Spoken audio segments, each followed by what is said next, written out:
has been the subject of a lot of attention on the internet for the footage that he has collected in Montana, which I think is around where he lives.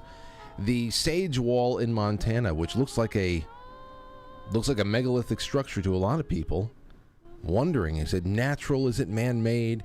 Well, we're going to talk about that in so much tonight, because the whole idea of megaliths in America, that's something that is interesting to me, because I don't know, are there megaliths in America? I hear about the American Stonehenge in New Hampshire, and there's a few other places too. But I don't know if it has anything compared to what we see in Central and South America and Asia and Africa. And it's just one of those things. But this is a guy who's been around the world. And I cannot wait to crack open a nice can of conversation with him and see where this one all goes. And we'll have plenty of time for your calls and comments at the end. Perhaps I can work in some of your questions in the middle of it all. And there we have it. The weekend comes a little bit early. All right, so first one up, let's go into the grab bag. Oh, before we do that, thank you to my sponsors tonight, BlueMonsterPrep.com. There's nobody I would be prepping with other than them. I mean, I've bought supplies elsewhere, but I mean, once they've been around, it's just, I mean, they've got, they not only have the supplies, but they have the training, they have the information. They share that willingly, and they are experts in the field on all that stuff. So go and get your communications sorted out, your food, your water filtration, your power generation. We're talking about renewable sources of energy because it takes the sun. It is quiet and it is strategic. So look into all of that at BlueMonsterPrep.com.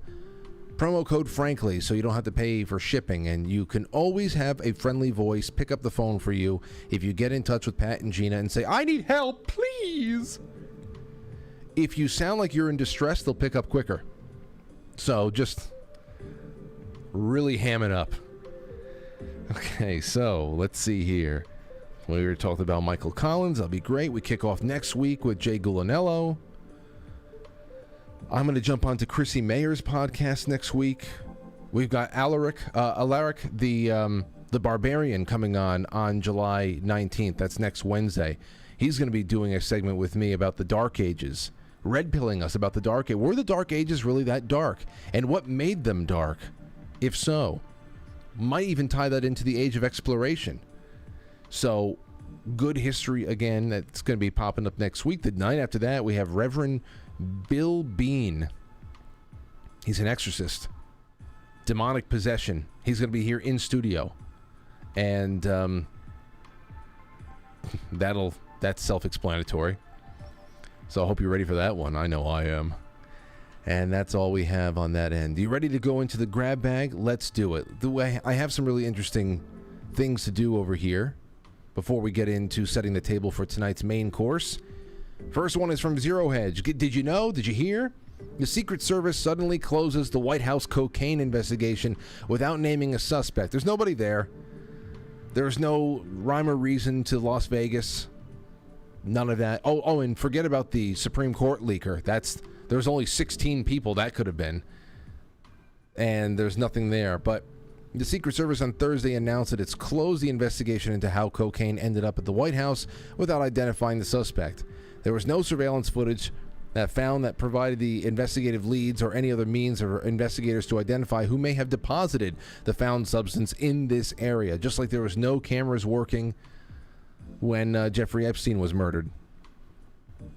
The agency said in the statement, without physical evidence, the investigation will not be able to single out a person of interest from the hundreds of individuals who passed through the vestibule where the cocaine was discovered.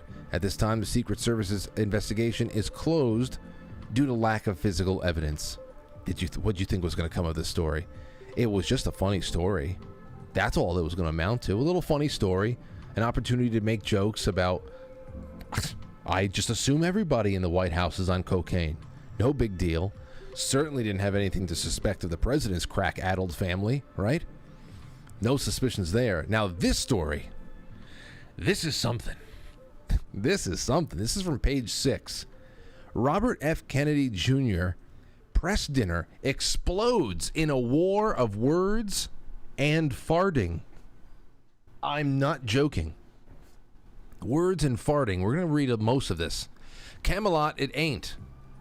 Page 6 regrets to report that a press dinner to boost Robert F. Kennedy Jr.'s presidential campaign descended into a foul bout of screaming and polemic farting on Tuesday night. The White House hopeful attended the affair at Tony's on the Upper East Side, no doubt hoping to impress the ladies and gentlemen on the Fourth Estate with his worthiness to sit at the very same Oval Office desk once occupied by his late uncle. He was in New York? He didn't come visit me? I'm telling you, people keep overlooking me. But okay, one day, man. One day I'm going to say, we don't have time for you, Mr. Kennedy. I'm sorry, we're all booked up.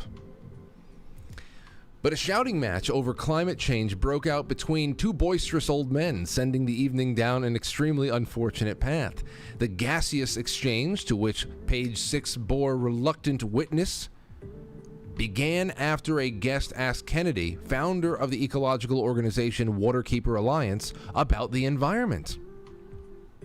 And it seemed that the mere inquiry was enough to set off apparently drunk gossip columnist turned flack Doug Deckert, the host of the event, who became enraged and screamed at the top of his lungs, "The climate hoax!"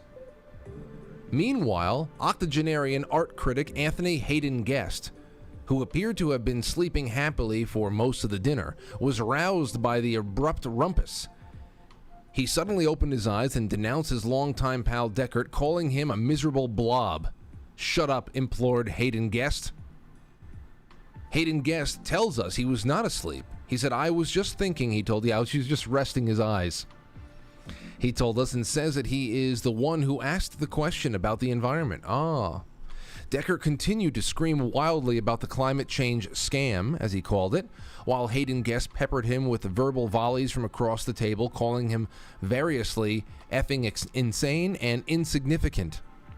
Meanwhile, Kennedy, a prospective president of the United States, watched calmly. Oh man, I wish I could have seen it. Here it seems Deckert sensed the need for a new rhetorical tack and let rip a loud, prolonged fart while yelling, as if to underscore his point. "I'm farting." That's what he said. The room, which included a handful of journalists as well as Kennedy's campaign manager, former Representative Dennis Kucinich. Dennis Kucinich is his campaign manager?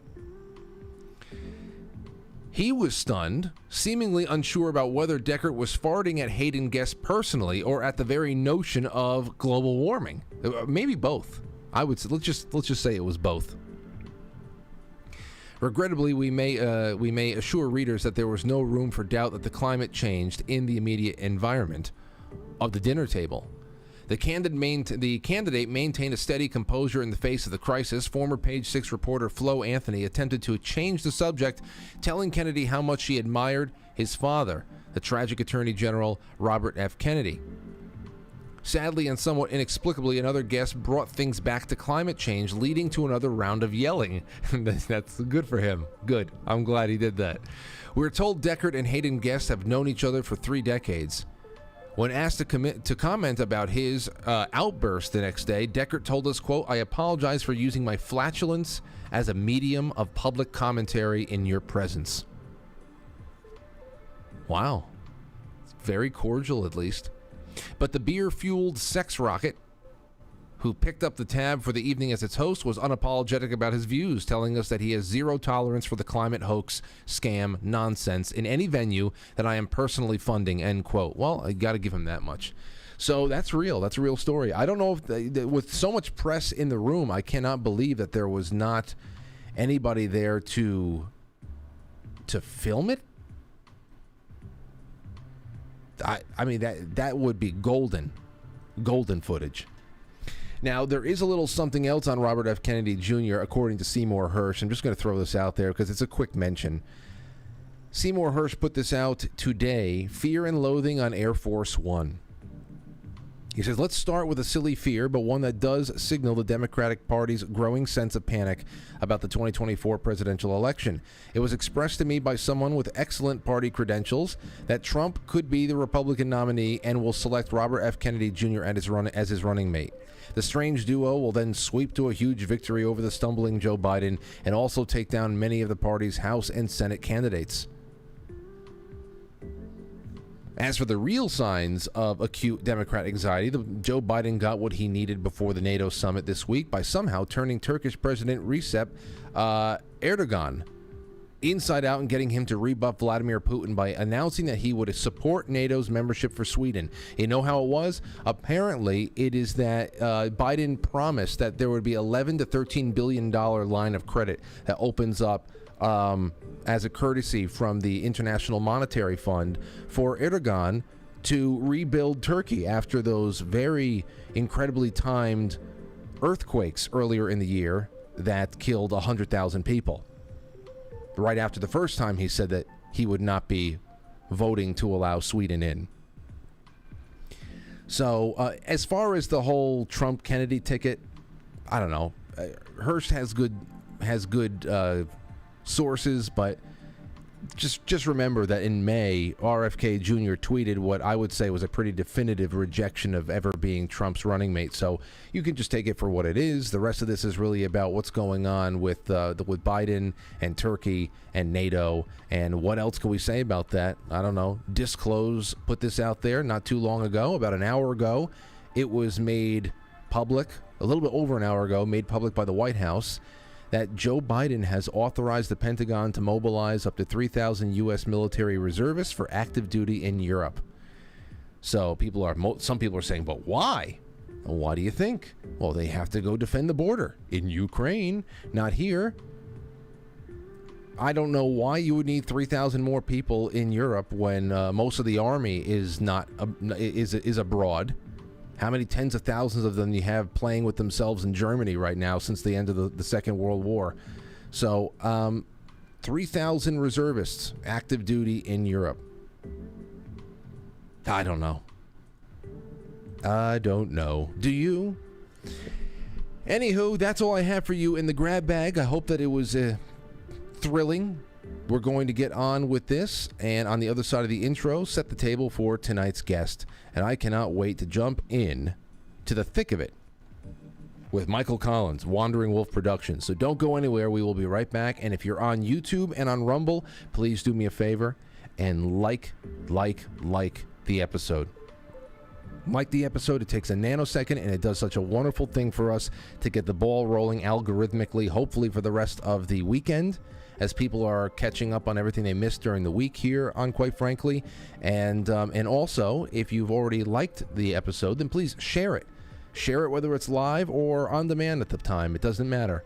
I'd love to meet all your friends and all of your family. We got to grow somehow. We will be right back. Don't go anywhere.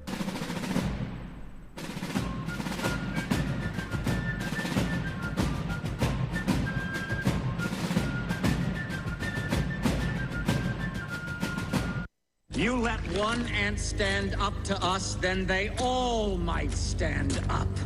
Those puny little ants outnumber us 100 to 1. And if they ever figure that out, there goes our way of life. It's not about food. It's about keeping those ants in line. That's why we're going back. Does anybody else want to stay? Let's again. All right. So much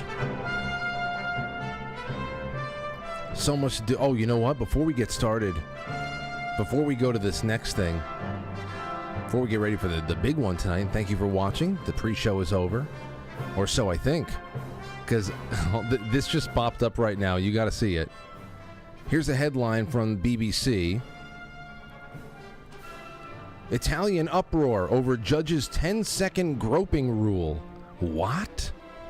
Does it count as sexual harassment if an assault lasts less than 10 seconds? Many young people in Italy are expressing outrage on social media after a judge cleared a school caretaker of groping a teenager because it did not last long enough. The case involves a 17-year-old student at Rome High School. She described walking up the staircase to class with a friend when she felt her trousers fall down and a hand touch her buttocks and grabbing her underwear. "Love, you know I was joking," the man told her when she turned around. This does not fit with the Indiana Jones music. After the incident, which happened in April 2022, the student reported the caretaker, 66-year-old Antonio Avola, to the police. He admitted to the groping the student without consent, but said it was a joke. A Rome public prosecutor asked for a 3.5-year prison sentence, but this week the caretaker was acquitted of sexual assault charges. According to the judges, what happened does not constitute as a crime. That doesn't constitute a crime because it lasted less than 10 seconds. So I don't know what that is.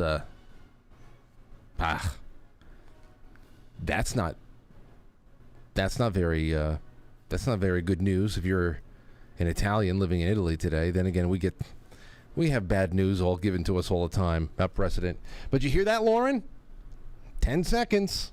It's a 10-second rule, Lauren. So you just watch out. Now, here's something I want to put out there, because in the next couple of minutes, we're going to be able to stretch out with some source material to kind of set the mood for another night of adventure. Here is from livescience.com. Livescience.com. Humans were in South America at least 25,000 years ago. Giant sloth bone pendants reveal. Humans were living in Brazil earlier than previously thought, prehistoric sloth bone pendants suggest. The date that humans arrived in South America has been pushed back to at least 25,000 years ago, based on the unlikely source, bones from an extinct giant ground sloth that were crafted into pendants by ancient people. How do they know it's a pendant? Discovered in the Santa Helena rock shelter in central Brazil, 3 sloth osteoderms, bony deposits that form a kind of protective armor over the skin of animals such as armadillos, found near stone tools, sported tiny holes that only humans could have made. The finding is among the earliest evidence for humans in the Americas, according to a paper published Wednesday, July 12th, in the journal Proceedings of the Royal Society B. There it is. There's the sloth osteoderm, polished, and it had a hole in them. The Santa Helena rock shelter, located at Mato Grosso, in the Mato Grosso state in central Brazil, has been studied by archaeologists since 1985. Previous research at the site noted the presence of more than 1,000 individual figures and signs drawn on the walls, hundreds of stone tool artifacts, the thousands of sloth osteoderms, with 3 of the osteoderms showing evidence of human-created drill holes. The newly published study documents these sloth osteoderms in exquisite detail to show that it is extremely unlikely that the holes in the bones were made naturally, with the implication that these bones push back the date humans settled in Brazil to 25,000 to 27,000 years ago. These dates are significant because of the growing but still controversial evidence for very early human occupation in South America, such a date of 22,000 years ago for the Toca da Tirapia rock shelter in eastern Brazil. Using a combination of microscopic and macroscopic visualization techniques, the team discovered that the osteoderms and even their tiny holes had been polished, and noted traces of stone tool incisions and scraping marks on the artifacts. Animal-made bite marks on these 3 osteoderms led them to exclude rodents as the creatures of the holes, or the creators of the holes. So no rodents did this. Here's a quote. "These observations show that these 3 osteoderms were modified by humans into artifacts, possibly, or probably, personal ornaments," the researchers wrote in their paper. In an email, the Live Science study co-author, Miriam Pacheco, a lecturer in paleontology at the Federal University of São Carlos, Brazil, noted that, quote, it is virtually impossible to define the real meaning of these artifacts had for the occupants of Santa Helena, end quote. However, the shape and large number of osteoderms, quote, may have influenced the making of specific types of artifacts such as a pendant, she said.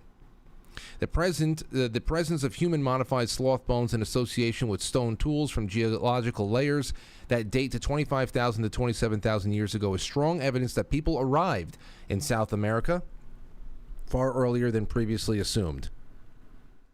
Here's one last quote for you. Our evidence reinforces the interpretation that our colleagues working on Santa Helena have been talking about for 30 years.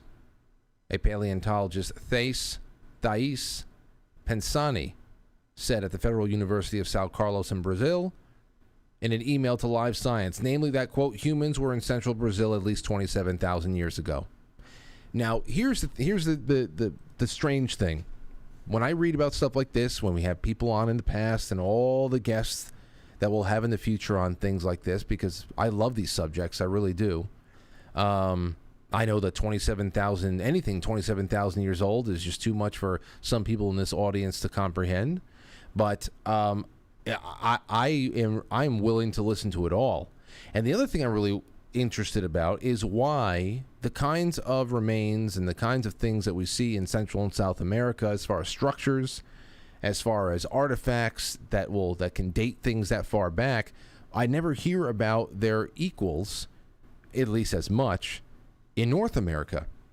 And that is really, I guess, a good segue into talking about how I found our guest for tonight, Michael Collins of Wandering Wolf Productions, because back in June, there was an upload by Jimmy Corsetti on the Bright Insight channel asking the question, were these ruins, were these stone structures in North America, in Montana, are they natural or are they man-made? And what he was commenting on was a series of videos that was published by tonight's guest. And I want to read it to you a little bit. Here, first of all, here is the headline on thearchaeologist.org, natural or man-made? Impossible ancient ruins uncovered in North America? Sage Wall, Montana megaliths. Look and think for yourself. This is a bizarre wall found in the middle of nowhere in Montana. Is it natural or lost ancient ruins that are not supposed to exist, of course? That's the big thing. The Sage Wall, also referred to as the Montana megaliths, is raising serious questions about what may be possible for lost ancient civilizations of North America. I'm going to play you the first 2.5 minutes of this because I think it really sets the table nicely, and then we're going to go to our guest. Here we go. Like I always say in my videos, look and think for yourself. Does this stone structure appear to be a purely geologic feature consisting of naturally stacked boulders that happen to be aligned in a perfectly straight fashion? Or is it possible that this is an ancient man-made wall comprising of massive polygonal stone blocks? And that is a real question. Is this completely natural, or is this man-made? Or could it be a combination of both? What you're seeing here is being referred to as the Sage Wall and is located in the remote mountainous wilderness in the state of Montana. It is some 275 feet long, or 84 meters, and up to 24 feet, or 7.5 meters in height. And let's be real, the secluded woods of Montana, surrounded by 400-year-old pine trees, is among the lesser likely of places where we would expect to find remnants of a long-lost ancient civilization, especially one that would have had such sophisticated stonework capabilities. Now, if you're wondering how you've never seen or heard of this place before, it's because this is on private property, which is why it is virtually unknown to the scientific community, as the couple who own the land themselves were unaware of this wall's existence for years, as it is located on the side of a mountain and was previously consumed with fallen trees and heavy foliage that had covered most of it for hundreds and, more likely, many thousands of years, leaving this distinguished wall-like structure barely discernible, especially with so few people ever having stepped foot near it. In fact, it is still completely invisible from satellite imagery on Google Earth. However, with the area around the wall now cleared, we can easily observe its stunning resemblance to what many consider to be one of the more bizarre enigmas involving the topic of lost ancient human civilizations, which is the existing polygonal stonework that is found on multiple continents and across vast oceans around the world. Whether it be the astonishing megalithic walls found throughout Peru and South America, the sheer size and precision of which boggles the mind, or the examples found on the other side of the world in Egypt, as I've shared in prior videos. However, many people are often surprised to learn that ancient polygonal stone walls can be found in multiple countries throughout Europe, including Greece, Italy, and even Turkey.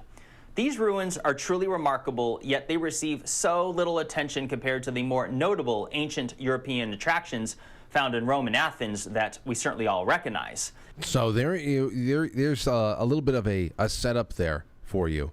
And what he was working off of, and you see it later on in the video, and I think we should have that all lined up for you on the after hours programming to be able to play these videos in full. But why do that when we have the videos creators here with us?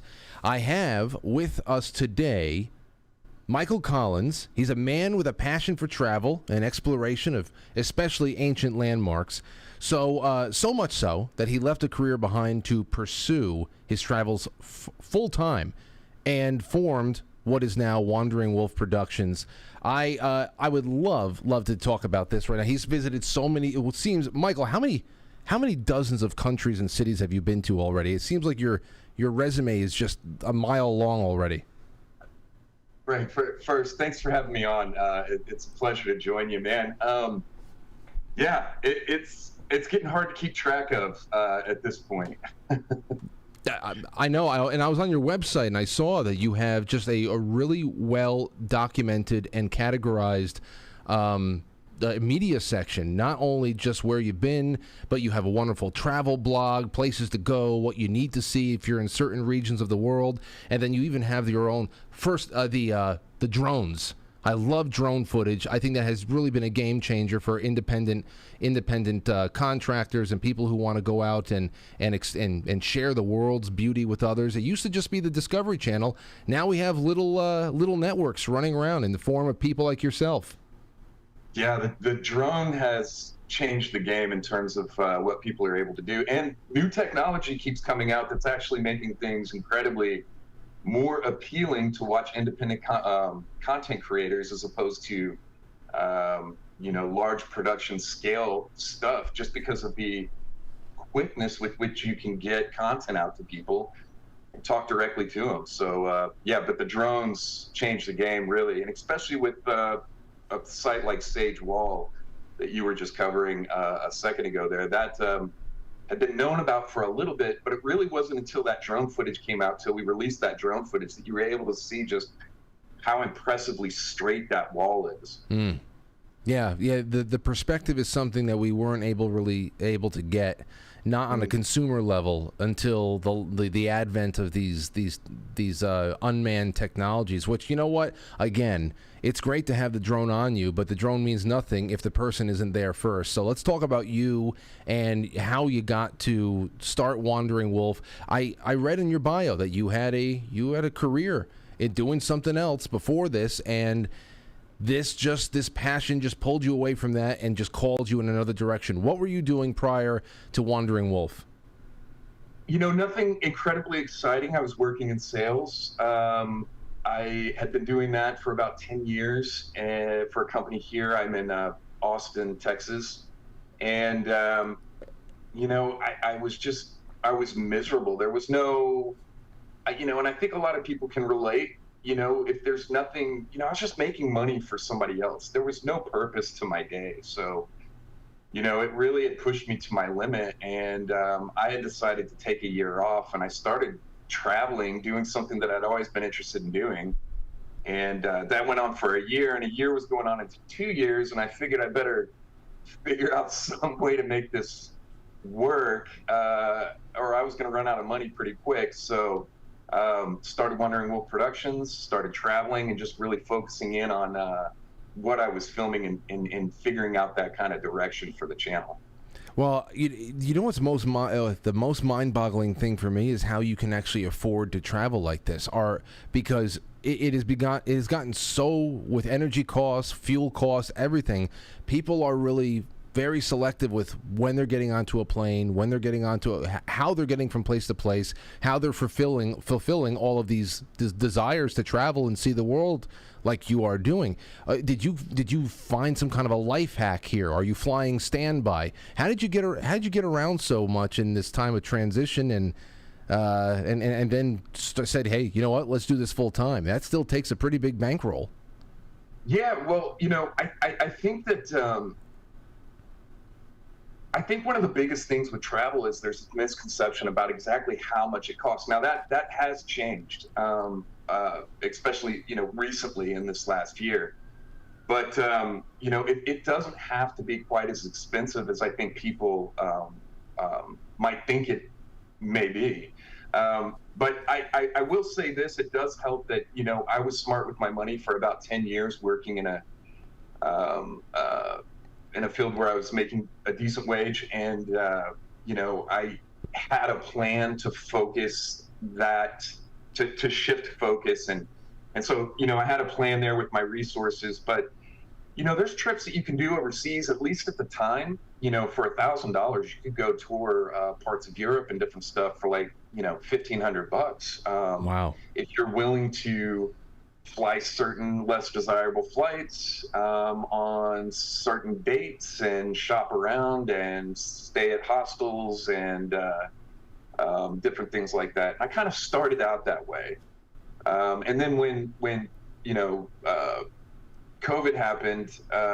Prices and everything just dropped. I was traveling through the entirety of that, and they were basically giving flights away. So I had a good several years of having poor man's first class with entire rows to myself. So that was pretty nice. And people in different countries were really hurting for tourism. So I was able to find a lot of deals traveling internationally for several years. So. That's a really interesting, to take advantage of that, where the entire world is changing, and you really is. What you're talking about right now is something that countless people were called to. There were such restrictions placed on everything we thought was going to be normal and a standard for the rest of our lives, and suddenly.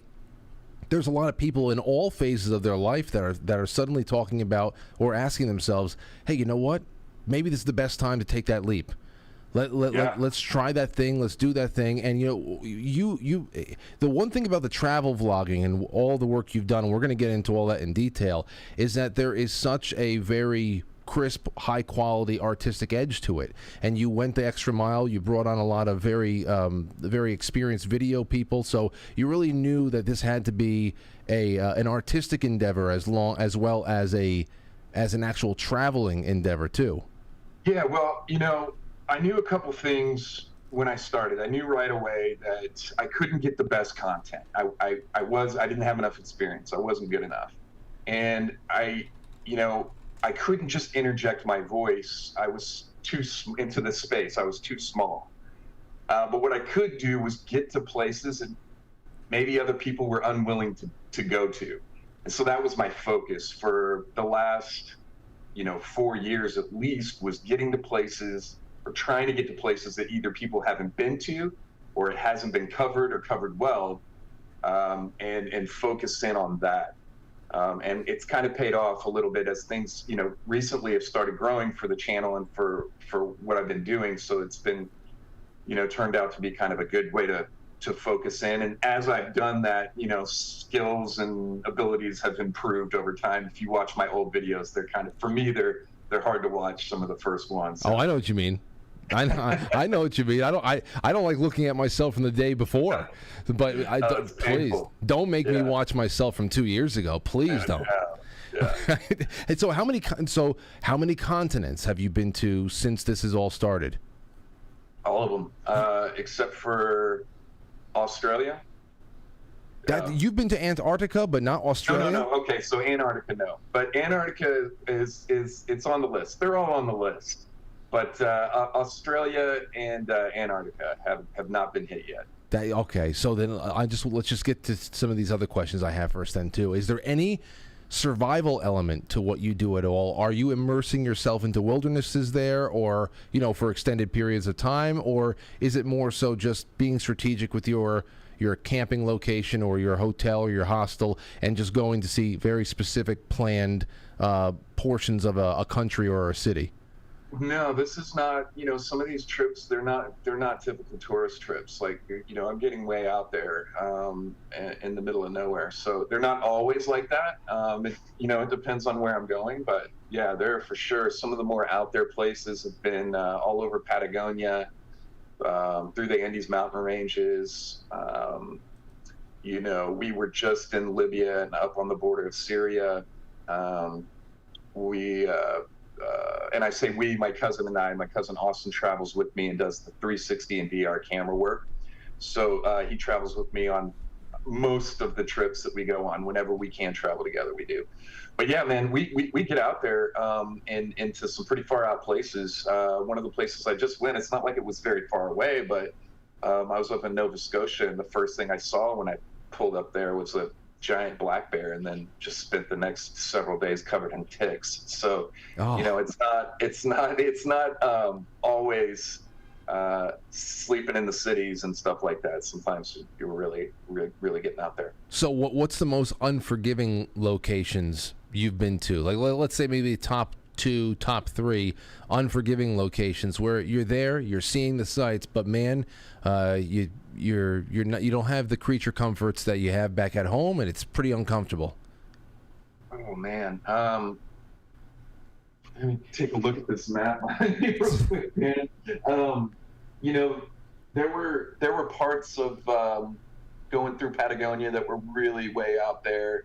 Bolivia was a country that kind of kicked my ass a little bit, and it also one of the most amazing trips that I've ever taken. But that one really threw everything at us. You would be on top of a mountain in the morning in a snow flurry, and by later in the afternoon, we're down in the Amazon in blazing heat. So, we got hit with everything on that trip that Bolivia had to offer us.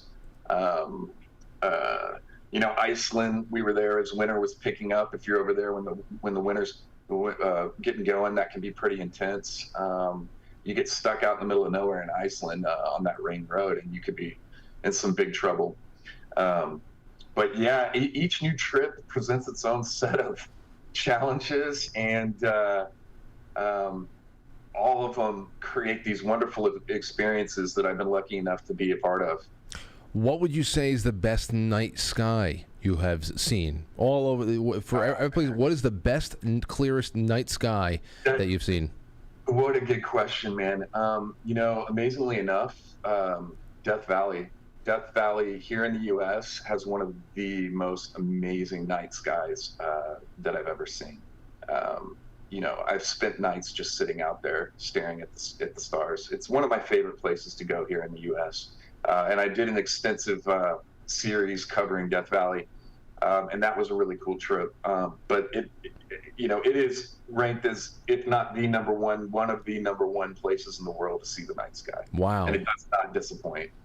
You're the first person that ever told me that. When I've been told night skies, especially up here in the Northeast, people say that Western Pennsylvania is second to none, and then there are some places South by Southwest that has been out there, but I've never been told that Death Valley is prime night sky viewing.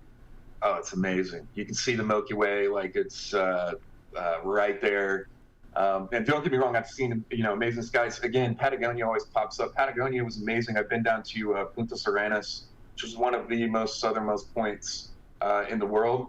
And that's amazing just because you're seeing the sky kind of in reverse, right? You're in the southern hemisphere. Anytime you get really deep down in the southern hemisphere, the night sky is quite a bit different if you're familiar with constellations and different things like that. And that's really interesting to see. And then, of course, places like Alaska and Iceland and different places where it can stay night all, for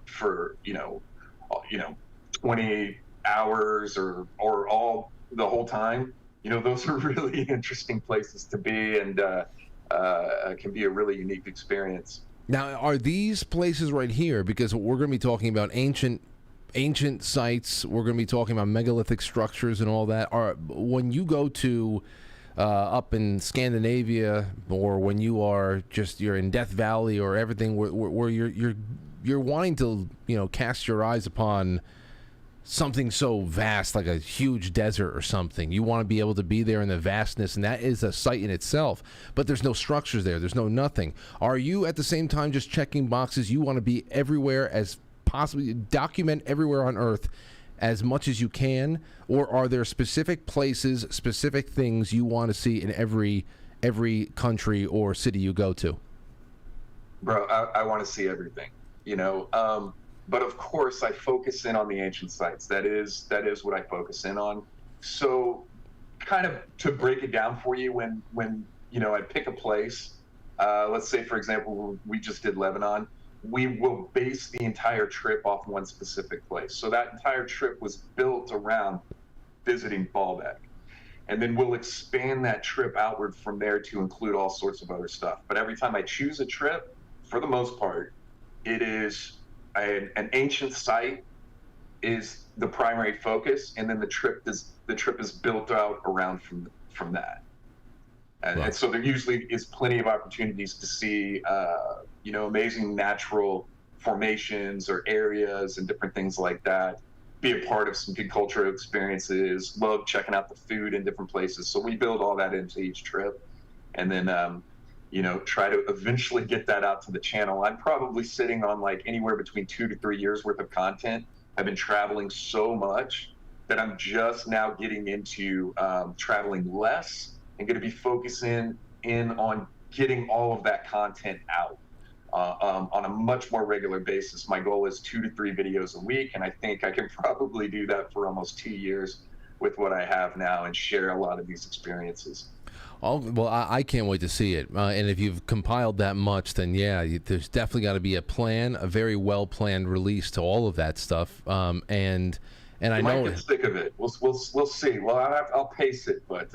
And I know. And listen, I know that you've got a lot of upcoming trips still. This is not going to hinder your traveling, I'm sure. But yeah, if you've done as much as you've done already, that's got to all come out. But let me ask you this more specifically about the ancient sites now. In your bio, it says very simply, you travel to these ancient sites searching for clues. Now, what kind of clues are you looking? What kind of clues? What kind of evidence are you collecting? And is there any specific hypothesis that you're usually testing when you go out there?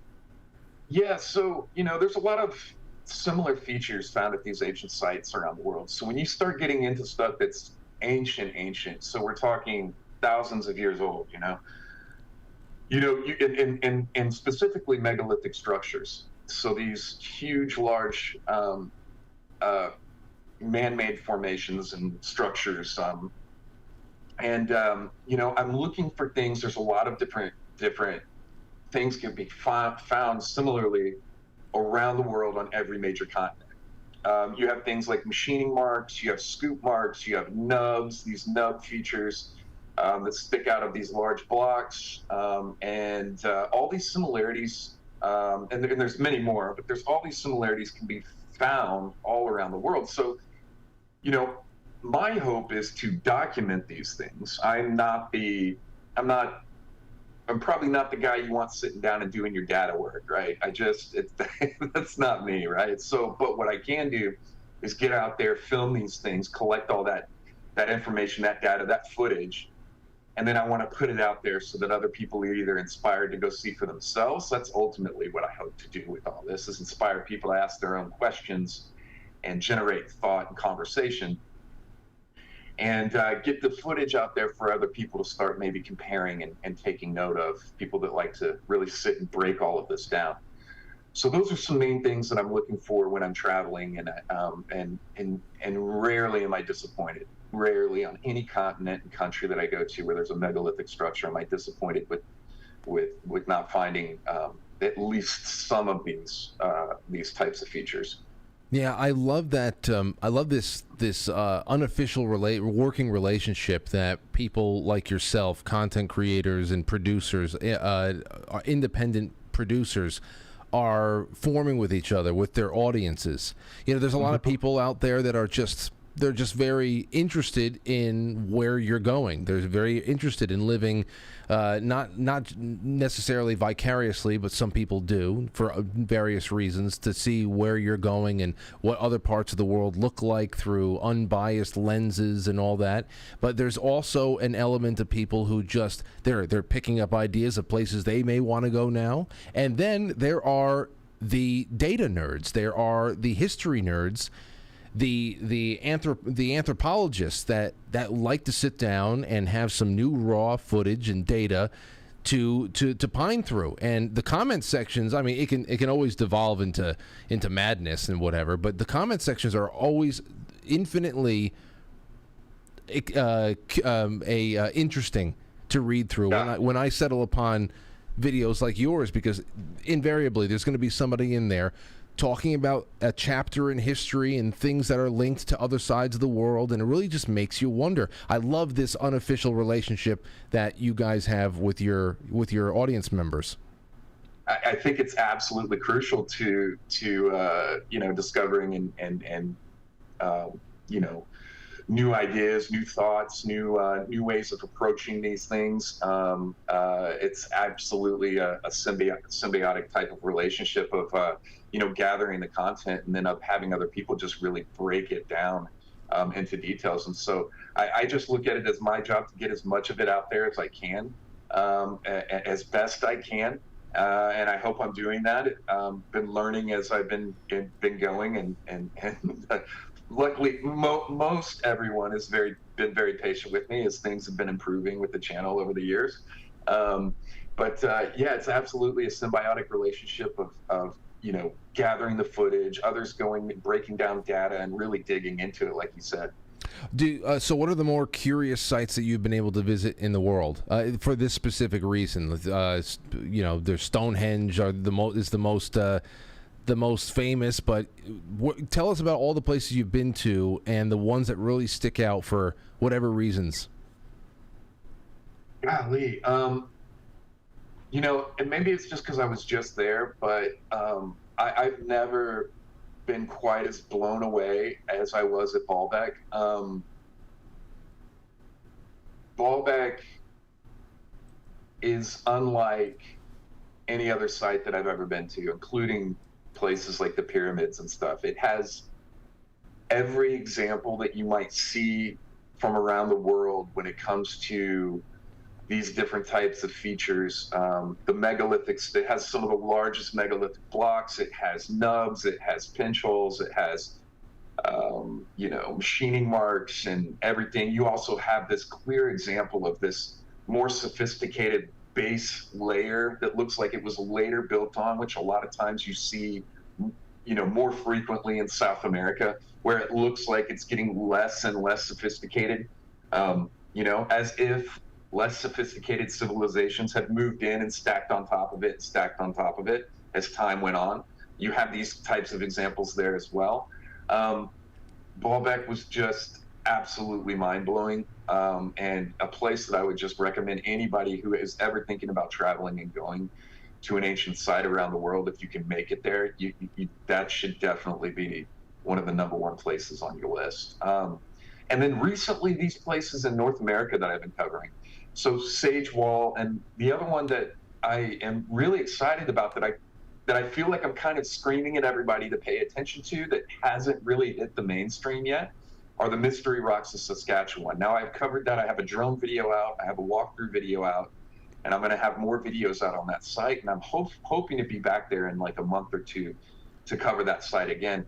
But I feel like that site right there is going to have just as big of an impact as Sage Wall in terms of interest in it, and that would be a site that I would definitely recommend anybody if you're interested in some of the North America stuff.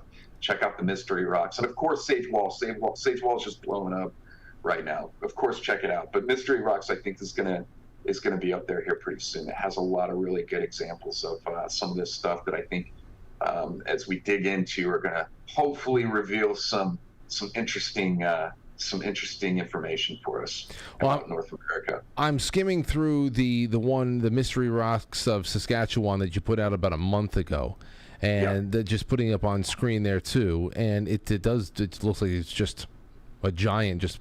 I mean, there's so many. There's so much. There's almost like intricacy to some of the ways that they are formed or broken apart. It's just crazy. You know, here's the thing about straight lines with me and things split down the middle.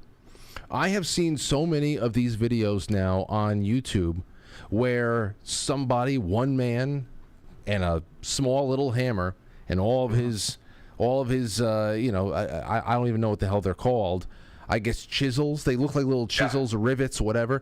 And the line, I mean, the precision with how things can be cut so straight with nothing that we would consider modern tools, it really blows my mind that it makes me second guess everything. But when you find piles of rocks like this just in the middle of nowhere, it really, it only brings up questions. I don't have a feeling of my stomach being settled when I see this. It's only questions.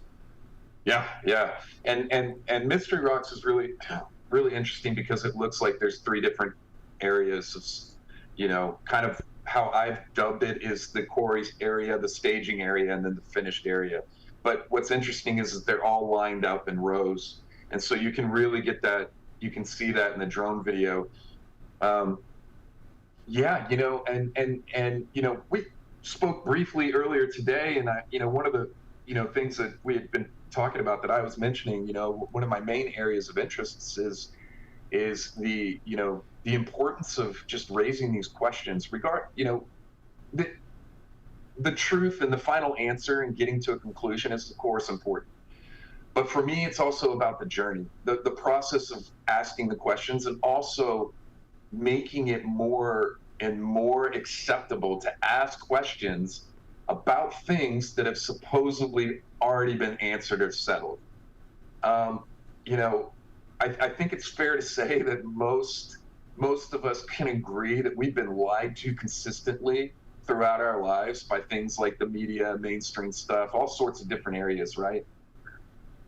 I find that the safest place to start when I approach any idea is that we know nothing, that I know nothing, and to just start there and look at it like that. And a lot of times when I'll go visit these sites, I don't do a lot of research because I want to see the site with fresh eyes. I don't want to go directly to this one thing that everybody says that I should go see. I still want to see that, but I don't want to go to that, you know, and miss passing up some other minor detail because I wasn't paying attention, or I was trying to get to the already, you know, pre-described narrative of what is important here. But generating that, and I think it's happening in society right now, which is great, but furthering that desire to continue to ask questions. There aren't any stupid questions.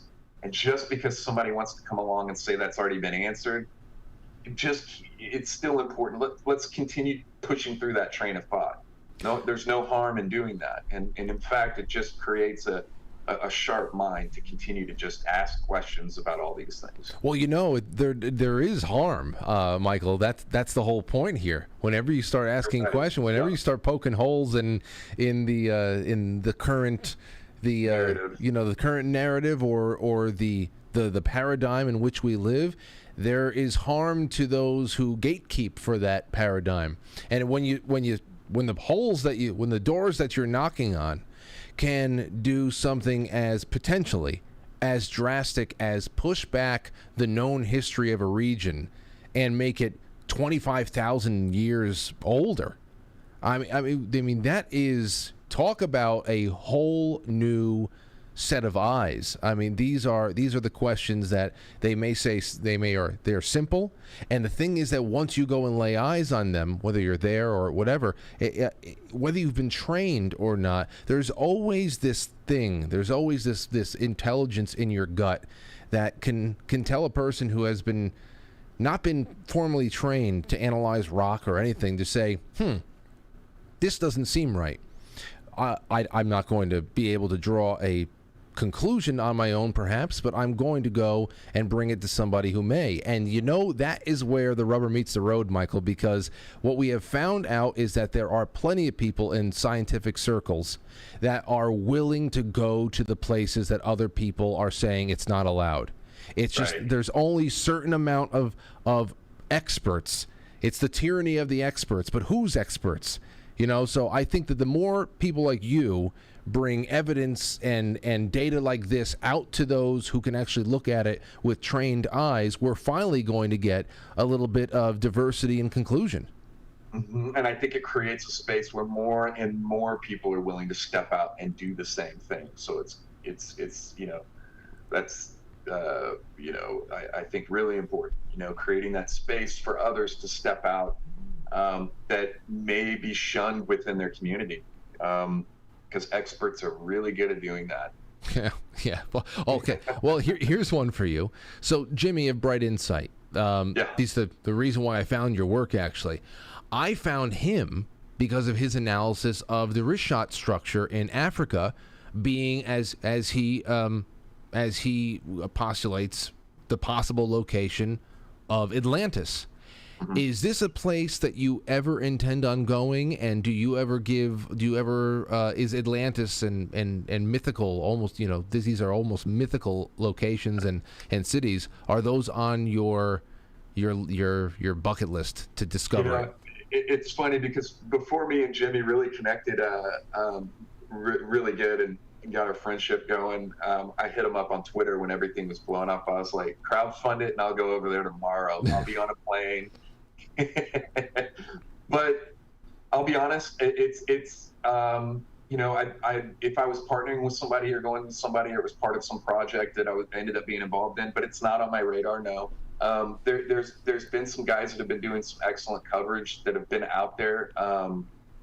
David Stig comes to mind right off the bat, who's been out there and covered it. And there's another gentleman who I just connected with the other day, Archaic Lens, I believe. I hope I'm getting that right, because these guys have both been out there and they've done some good work covering these sites.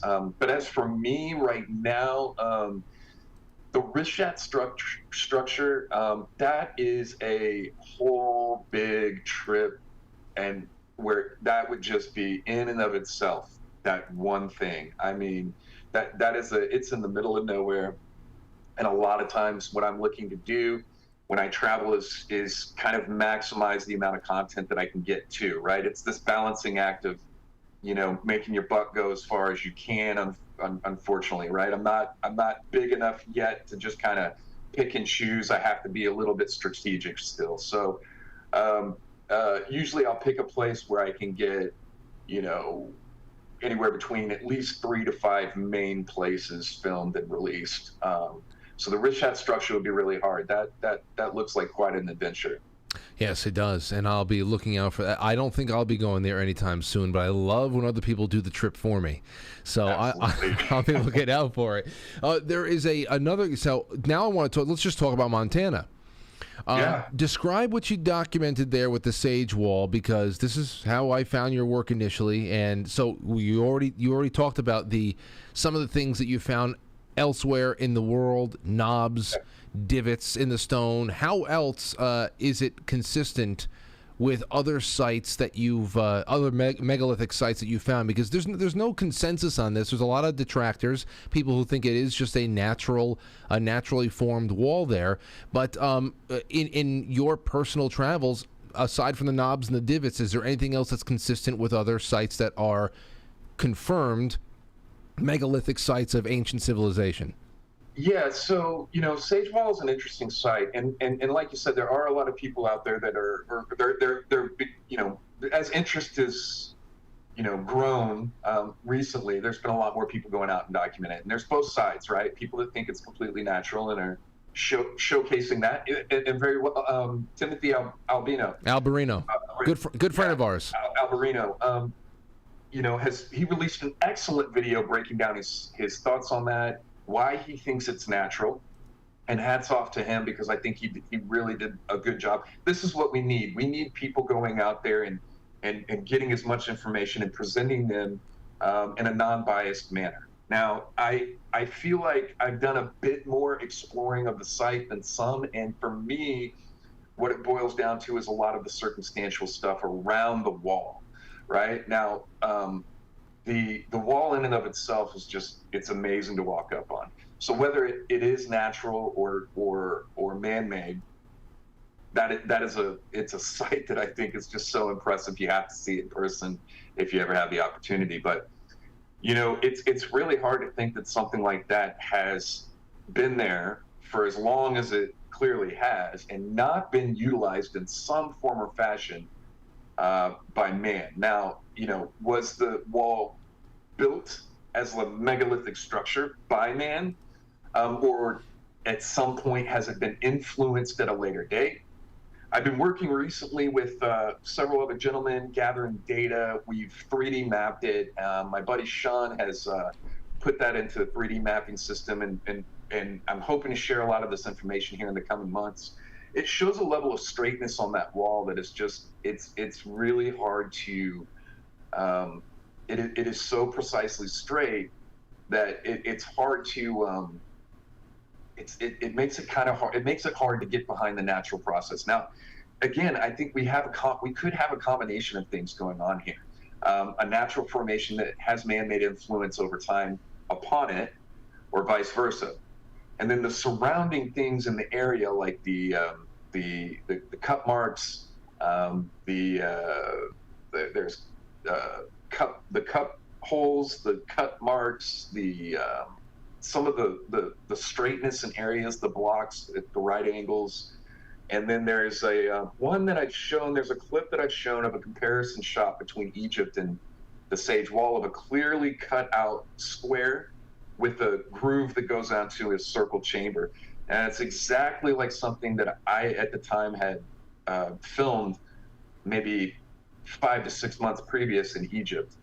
Before going out there, and that's in one of my videos, and I really need to highlight that more in an upcoming video because it keeps getting missed, but I have shared that on Twitter as well, so it's buried in my Twitter account there too to find that particular thing. But there's a lot of other stuff going on in Montana that you know, I feel like warrants the extra work, the continued asking of questions, and looking into a lot of these different things and gathering information, collecting them, and putting together. At worst, we have some amazing natural formations that'll blow you away to go visit. And not even at best, if we even show a slight level of human influence in that area that goes back thousands of years, then we change the entire narrative on North America's history. So we don't even have to hit the mark fully for this to be some kind of groundbreaking discovery.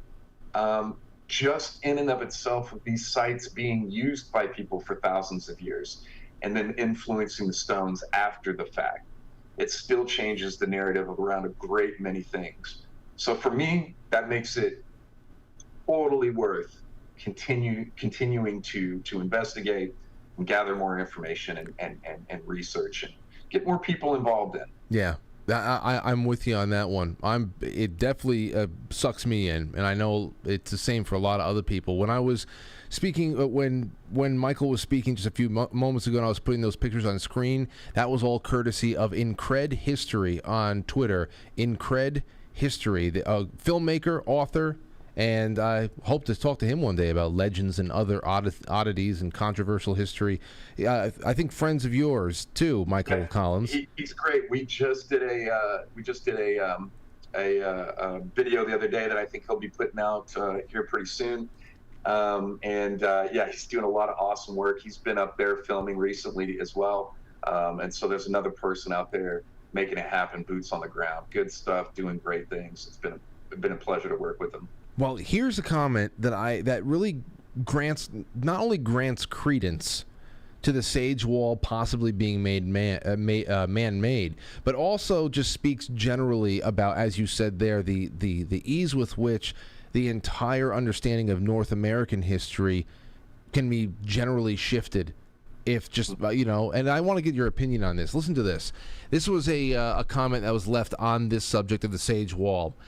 Color Blocks Chameleon said, This kind of thing has bothered me for years, ever since I first learned that the USA still is, packed with antiquities rivaling those of anywhere else, the biggest earthworks on the planet, as big as the Giza pyramids, thousands of large conical and effigy earthworks, most of them immediately razed without ceremony during quote-unquote westward expansion.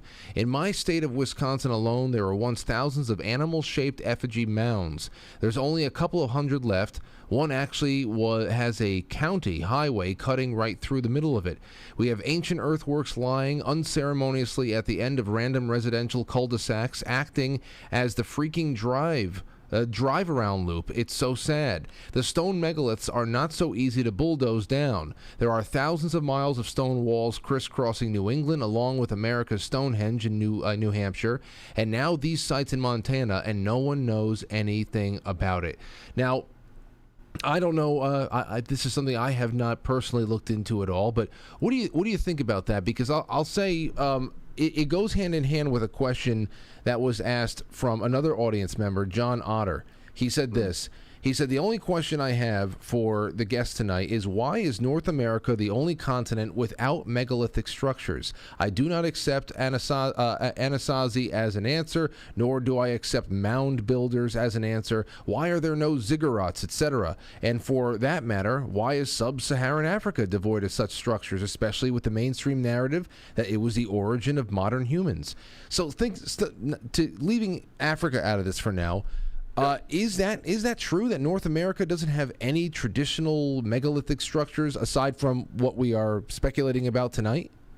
I don't think so. And I think what's happening is that people are starting to wake up to that. We're starting to look around and recognize just what the first commenter said there, is that there's been an active effort by our government and the powers that be, whoever, to basically completely wipe out a history that already existed here. When we think of North America, for anybody who went through public education and public school, you think of this, uninhabited land that was just, wild animals, bison and stuff, buffalo roaming around. And, that is not the case at all. The cultures that lived here, we're told that they were nomadic, the Native Americans, this is not true. Some of the largest cities in the world at specific times existed in North America. So I just filmed Cahokia Mounds. And this is one of the sites that first comment addressed about a highway going right through it. And there's a highway, it's right next to St. Louis. It's one of the largest earthen mounds in the world, with an area comparable to Giza. It's a giant earthwork pyramid, and nobody knows about it. And this was a massive city that was larger than London at a certain time in history. And so, it's very important to eliminate this ancient history from North America, and it has been for a long time, in order to justify coming in and doing whatever we want. We needed a blank slate that, the settlers or the governments or whoever, is, been behind all this, needed a blank slate to be able to have carte blanche to do whatever they wanted with settling and, having their way with every area and part of this country. And they did. And we've had just like that first comment addressed, we've bulldozed and, plowed over and built highways on top of all these things. People are starting to put the pieces together. And what's happening is we're starting to recreate this lost history, at least a basic understanding of it, because it doesn't make any sense at all that in every part of the earth, there's been there are these, ancient cultures and structures and buildings and stuff, and it just does not make sense, for it not to exist in North America. We know that it's not the case. They did, but now it's just about uncovering those clues, bringing more of it to light, showcasing these things, and making these discoveries. I think anywhere that these huge parts of land that have been section off as national parks and different stuff across the country. These are the areas that people are going to need to be going into and looking at. If it's off limits, or if it's been designated a government area or a national park, there's whole sections in certain parks where you're not allowed to go. Eventually, some people are going to have to break rules and go into these spaces, because that's probably where you're going to find stuff.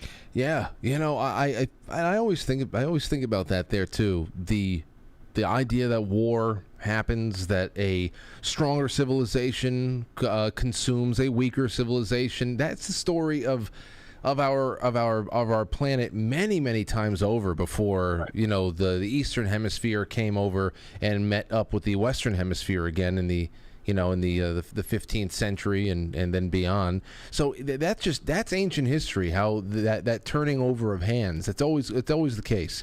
And right. But the whole idea that there is a historical void, a complete lack of understanding of, and what is that all about? I always wondered about things like national parks, state parks. What exactly is being hidden in there by making it such a restrictive access? I always wonder about ley lines and mineral deposits, and if you ever go up to places like Maine, the national park up there, in the middle of it all is just Jackson Labs. A laboratory. Yeah, I was just up there a few years ago. You're talking about Acadia National Park. Acadia. And right in the middle of it is the lab. It's a genetic laboratory. I'm taking this trolley ride around the mountain with my wife, and they're like, on our left, if you see down the into the valley there, it's surrounded by this dense patch of trees. It's just right there in the mountains. Here is Jackson National Lab, and I'm thinking, I leaned over to Lauren and I said, I wonder what chimeric monkey reptilian, no joke. Like, what do they have locked up under there, and where did it come from? So there's just so much. That brings me to something else. Like, when you are looking into these structures in Montana, regardless of what is the reality of the situation, have you ever gotten into anything in an investigative sense other than logging where you are? Is there any regional lore, any indigenous Montana history that supports the theory that people skilled enough to build something like this would have existed? Is there anything that can back it up? Yeah, so a gentleman reached out to me not too long ago, and I hope at some point he sees this video and reaches out to me again, because I think I lost the conversation. But he was sharing a lot of, actually now I know, I think he runs a Reddit forum that I'm a part of, and he's a student doing a lot of study, but he shared a lot of information about some of these pre-cultures that had capabilities of doing some of this stuff, and was sharing a lot of that information with me. It's all slipping my mind now, and hopefully that'll come back to me, because I haven't done a lot of research into it, but it was stuff that I was very interested in learning about, and it was all in that area, and maybe somebody is familiar with this and could, if they are, can leave something in the comment here, because unfortunately it's not all coming back to me right now, but that there is a lot of evidence that's been covered up over the years of different levels of sophisticated tool making and stuff like that wasn't supposed to exist, or has been covered up. And again, God, I wish I could share that information with you, because it's really easy to just say it, but I wish I had the information to share with you. Unfortunately, I haven't dug into it enough. But well, what comes up for me when we get into this subject, or this part of the subject matter, is that if we're going to talk about just Montana for a second more, if this is a remnant of something that is pre-Ice Age, let's just say it is man-made for just hypothetical purposes. If this is a remnant of something that predates the Ice Age, then glaciers would have carried everything away. This would be the only thing that it didn't carry away, which is actually the main argument for Atlantis skeptics as well. Where is everything? And right. Why was nothing left behind? Well, when you talk about the way that the great resets of the past actually do happen, it's pretty catastrophic. You know, whether we're talking about the flooding over there in the Eastern Hemisphere, the Great Floods, and then the transition into and out of ice ages, that is a true wiping away of everything on Earth. And then you have things like the Grand Canyon. Have you ever been to the Grand Canyon before? And you go in there for any other reason than just looking at this giant gaping hole in the ground, or are you looking for gold? Are you looking for hieroglyphics? I hear about so many different things that are buried in that canyon. Yeah, I did. This is a bit before my where I was filming, but I did the run, the rim to rim thing, and slept down in the bottom too. But I did even back then know about the gentleman that had discovered that story of discovery of Egyptian artifacts in the Grand Canyon and stuff, and that whole area being off limits now. And of course, at the time, even back then, I wanted to go off trail and just explore. And it's really interesting because you do see a lot of, I mean, just look at what the peaks in different parts of the Grand Canyon are named. You know, they're the Temple of Osiris, if I'm saying it right, the Temple of Isis or Temple of whatever. They're named after Egyptian things in the Grand Canyon. Why is that? Why would they do that? And then why are these areas off limits for exploration? That always, when something's off limits, to me, right off the bat, it's like, well, that needs to be explored and checked out, right? Mm-hmm. Yeah. But the Grand Canyon, I think, is definitely a place that could hold lots of secrets that you know, can change. The problem is, you know, again, in these areas where they're national parks, there are all these rules and areas that are off limits, and in different parts of these major parks around the country. So you know, it makes it hard, except for, you know, the people that are willing to take the hit and break the rules. If you're willing to do that and can get the footage out, you know, who knows what you might discover. I heard a lot of, over the years, listening to talk radio programs and everything else, I've heard people even talk about a lot of things that could be buried inside of the vast expanse of the Rocky Mountains. Pyramids buried inside of the rock, you know, built into it somewhere. Pyramids in the Rocky Mountain. I've heard about things like that for years, and there's never a time when it doesn't pique my interest. And I don't know. It's just incredible, and it goes beyond. When I bring up you asking whether or not you did any cultural investigation into this, about trying to pick up local ancient histories, maybe whatever from any kind of tribes or old, you know, reservations that are out there, because it goes beyond physical evidence. Mainly, there's plenty of tradition that is preserved through oral, history, oral traditions, all that. But in these area of ancient importance, there's a lot of ancient supernatural history too. For example, from as much evidence as there is to link distant civilizations together, the way that they constructed their temples and their pyramids and their star charts, how it's all astrologically correct and all that. There's just as much shared in theories of genetic origin too, and DNA, and the imagery of the double helix and visitors coming from the sky. You ever get to collect any of those stories as well to link? Yeah, you know, it's interesting. I don't sit down and do a lot of interviews per se, so there aren't a ton of like sitting down and getting something like, you know, I like recently I had did with other YouTubers.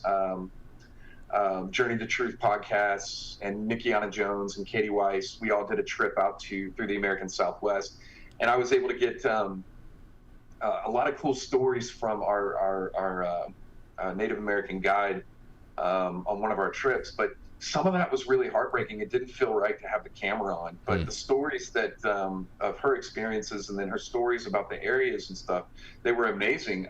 Specifically, I think one of the stories that we heard was about Shiprock, which I've released a drone video on, and how that came to be, and this phoenix and stuff. But what you'll notice around the world is that all these ancient cultures are telling the same story, from things that you mentioned, like their sky, the world that we exist in.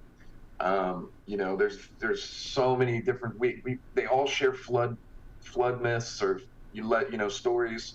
They also have sorts of different types of stories of resurrection and with their gods and rebirth and different things like that. So, it does feel very much to me, the sense that I've got as I've traveled around the world and listened to different stories or understood different cultures, is that we're all kind of telling the same story. That everybody's telling the same story that's been changed or tweaked a bit as we've grown apart and we've been separated. Because what it feels like to me was there was an ancient culture that was worldwide, that existed around the world, that was a shared culture and shared technology and shared understanding of all these things. And it's, and it was broken apart. And then as we've been isolated from each other around the world, these things have taken on the, kind of their own personal meanings, but the story has relatively remained the same in a lot of ways. So it is really interesting to dig into a lot of the stories, like you say, in specific areas, regions, and places, because a lot of times they share so many similarities to other places around the world. Well, I can't wait to just continue to watch what you do. I know that you have a lot coming out, but I also know that you have a lot of places still on the calendar that you have to go and visit. What do you have coming up in the next the next month or two, and how can people follow along? Yeah, I'm hoping to get back up with to Sage Wall again and up into Montana and hit some of these sites. That's been ongoing. Chris and Linda, they own the property there at Sage Wall, and I have been, building a wonderful friendship with Chris, and look forward to going back and seeing him. And there's been a lot of work going on with specialists and people in certain fields of gathering new information. I'm looking forward to sharing with everybody. Also, Mystery Rocks, I'm hoping to go see my buddy Bob up there. Bob made that happen because that site's on private land. And then big trip coming up is Easter Island in September. So I've been trying to make that trip with my cousin happen for like almost 2 years now. We finally pulled it off. When COVID happened, they shut it down out there. That everything you couldn't even fly out there back and forth. So we're finally pulling that one off. And then the big one that's on my plan, hopefully in the next year, is trying to get out to Russia, over into Siberia, and filming Gornaya Shoria. I had that one set up about a year ago. Ukraine kicked off and I had to cancel that trip, but I think I've found a way to make it happen. So getting out to Siberia in Russia in the next year would be amazing. And so we'll see if I can pull that off. Yeah, well, that would be amazing. And it's talking about Easter Island. I already told you this off air, but if you go to Easter Island, just all you got to do is just with a cell phone, just say, "This is Michael Collins," and you were watching Quite Frankly, right in front of those big stone faces. That would be such a great bumper, please. Consider it done, brother. Consider it done. Talk about remote. It took me a long time for me to even check out the Google Earth or the maps. You know what? Where is Easter Island? And that, man, how did anybody find it? It's just I mean, talk about the middle of nowhere.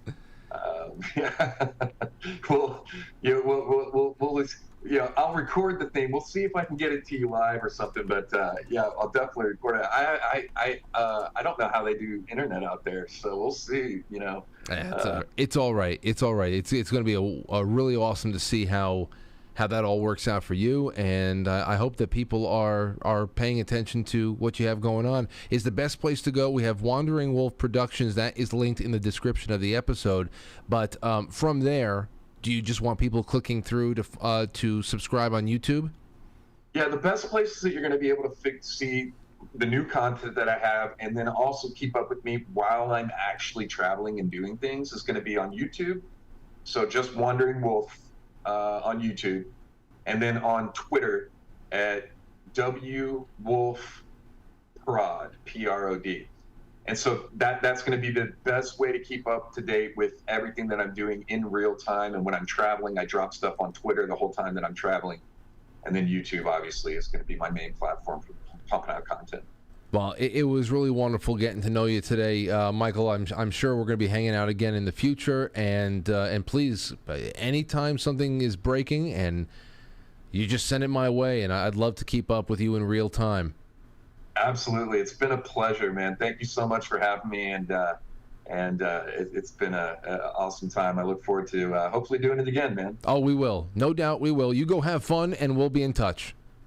Perfect. There you go. Michael Collins, everybody. Say goodbye to him, and we will, we're going to take a really quick break, intermission. When we come back, I'm going to get to some of your questions. I had a couple of really good questions that were sent in to me, and just didn't have the time for it. But I'm thinking about keeping a few of them for future guests that are related.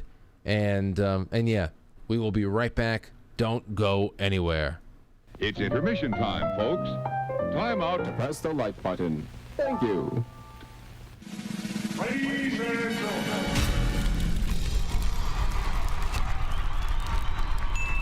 We're now entering, quite frankly. Quite frankly. Quite frankly. Quite frankly. Quite frankly.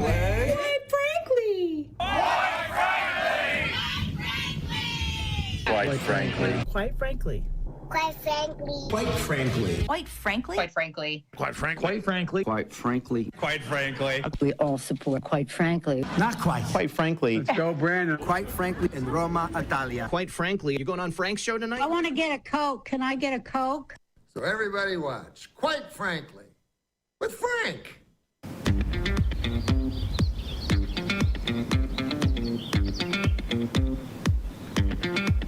Quite frankly.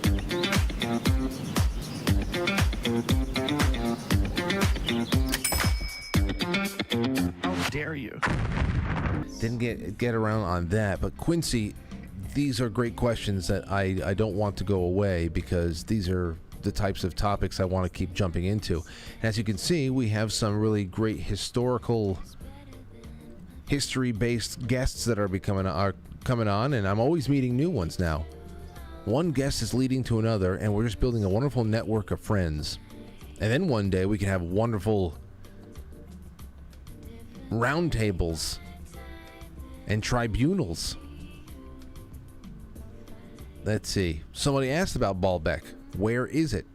What is the story? Did Sargon of Akkad conquer it? Trevor Phillips, has there been any indication that there may be hidden pyramids within the Blue Ridge Mountains of Tennessee and North Carolina? See, there's that story about hidden pyramids again. I just brought it up. The long-standing ancient lore now. It's become ancient in itself. The rumors of pyramids in the Rocky Mountains. So there's a lot there. Let's go to quitefranklysuperchat.com. Stowstube left a nice little blessing. Let's see what is going on with our friends on Rumble Rant. The number is 914-200-0269. 914-200-0269. Call in. 925 Wild G says Homo erectus in North America, Aborigines in South America. Let's see here. Has he looked under the mystery rocks? Looks like a burial. The mystery rocks in Saskatchewan? I mean, they do look like burial, but they're gigantic, and it's huge. Is that a mass burial? What the hell happened there? And still, the stones are pretty huge. It's a lot of questions there, but I'd love to hear what you guys have for me. 914-200-0269. You can also jump into the Gilded. Would love to take some calls on Gilded as well. On Pilled, we have some great tips and thoughts there. Robert Sarnes, thank you. Cave Toad says, thanks for all the really graceful vids on the rabbit hole last night. It kept me smiling all day during work. Well, I'm glad. Witchy Boo says, pencil in G. Edward Griffin, please. I'm on the waiting list. I'm on the waiting list. He had a full July. He's got his expo in August. I told his assistant Leah, I said, well, listen, they wanted to come in July and then just figured it was just too much too quick. I said, well, that's fine. He can come in September if he'd like. We had him on, I think, in September last year as well, the first time he was on. So I said, September is fine, and in the meantime, let me know what all the information for the Red Pill Expo is, and I'll get that out to people who might want to go in Des Moines. So don't worry. Going to have Mr. Griffin come back. Paulie9363 says, we need a mysterious wall-like structure built along our southern border. I know, just to show up. What the hell? Who built this? Nobody can get around it. Damn. Captain Flint, thank you. Witchy Poo, thank you. Update on Mark Swan, my future ex-husband. What's the update on Mark Swan? He's kicking around. I think he's in the Gilded. Actually, Mark Swan texted me. He said, he texted me at 8:07. He says, I've been to Cahokia Mounds many times. It's a popular school field trip around here. It's pretty amazing. So, that is from Mark Swan. Witchy Poo? Mark Swan is fine. Let's see. Sean Joe, thank you. Sean Joe, lots of cookies here from Sean Joe and Witchy Poo. Stove says cookie time, and now I'm getting deluged by cookies. You guys, thank you. Wow. Jeez Louise. We're gonna have to build a megalithic structure to on the foxhole to honor Witchy Poo and Stove and others like them who continue to embarrass us all with support. I thank you so much. All right, let's see. 914-200-0269. Here's a question. Frank, are you monetized on Twitter now? That's from Jared. No, I wish. Listen, I would take advantage of it. But that's why I paid for Twitter Blue. I don't care about the check mark. I paid for upload length so that we can start really using that as a great way to hopefully grow the show with clips.